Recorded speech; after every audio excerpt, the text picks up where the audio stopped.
Hi friends, పైన ఫోటోలో కనిపిస్తున్న వ్యక్తి హన్మకొండ జిల్లా ధర్మసాగర్ మండలం ముప్పారం విలేజ్లో ఉన్న యూనియన్ బ్యాంక్ మేనేజర్. పేరు సురేష్. కంచే చేను మేస్తే కాచేవారు ఎవరు అన్నట్టు మంచిగా బంగారం అవుతుగే బ్యాంక్ మేనేజర్ అంటే 1,00,000 చిల్లర జీతం ఉంటుంది. సిటీలో మేనేజర్ని ఎవరు పట్టించుకోరు, కానీ పల్లెటూర్లలో నెత్తిలో పెట్టుకొని చూసుకుంటారు. మంచి సార్ సార్ అని మర్యాద పిలుచుకునే చుట్టూ జనం హాయిగా ఉన్న దాంట్లో బతకగా ఈ పెద్ద మనిషి ఏంటంటే కకృతి వాడు ఏం చేసిండు, ఓ 10-15 గోల్డ్ లోన్ ఫైళ్ళను తయారు చేసుకున్నాడు. ఓ 10 మందో 15 మందో లోన్ తీసుకున్నట్టు 1,00,000 కాదు 2,00,000 కాదు, ఏకంగా 72 లక్షల రూపాయల చిల్లర డబ్బులు దొబ్బేసిండు. దొబ్బేస్తే ఏమవుతుంది, బ్యాంకులో రోజు రోజు 100 రూపాయలు తేడా అయినా కూడా క్లోజింగ్ టైంలో అన్ని తెలిసిపోతాయి. ఎంత మిస్ అయింది, ఏడ మిస్ అయిందని అన్ని తెలిసిపోతాయి.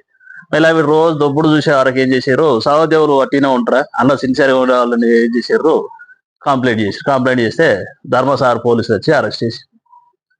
ఇక్కడ పరిస్థితి ఎట్లుందంటే తినే పాలనేవలో ఉంచుకున్నట్టున్నది పరిస్థితి. 1,00,000 రూపాయల జీతం అంటే బంగారం వల్ల బతకచ్చు. ఆ జాబ్ రావడానికి ఆ సురేష్ ఎంత కష్టపడ్డాడో, ఎన్ని నిద్రలేని రాత్రులు గడిపిండో కానీ కకృతి పడ్డాడో ఉన్న జాబ్ కూడా పట్టుకున్నాడు. మళ్ళా జాబ్ వచ్చినాడు దేవుడు ఎరుగని ఉన్న దాంట్లో సంతృప్తిగా బతికితే అంతా హ్యాపీ ఫ్రెండ్స్.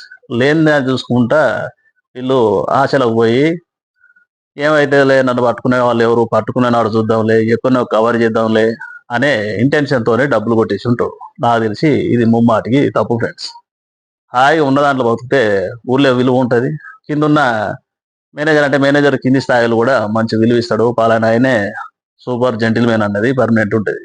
కాబట్టి మంచి ఉన్నత ఉద్యోగంలో ఉన్న వాళ్ళు ఎవరైనా కూడా రెస్పాన్సిబిలిటీగా ఉంటేనే బయట సమాజంలో మంచి గుర్తింపు ఉంటుంది ఫ్రెండ్స్. ఇట్లాంటి తప్పులు అసలు చేయనేవద్దు. ఒకసారి గవర్నమెంట్ జాబ్ రావడం అంటే ఈ రోజుల్లో కత్తి మీద వచ్చిందంటే అసలు సురేష్ గ్రేట్ కానీ మొత్తం ఒక కానే కూడా కొట్టుకున్నాడు. Thank you friends. ఈ వీడియోని లైక్ చేయండి, షేర్ చేయండి, ఫాలో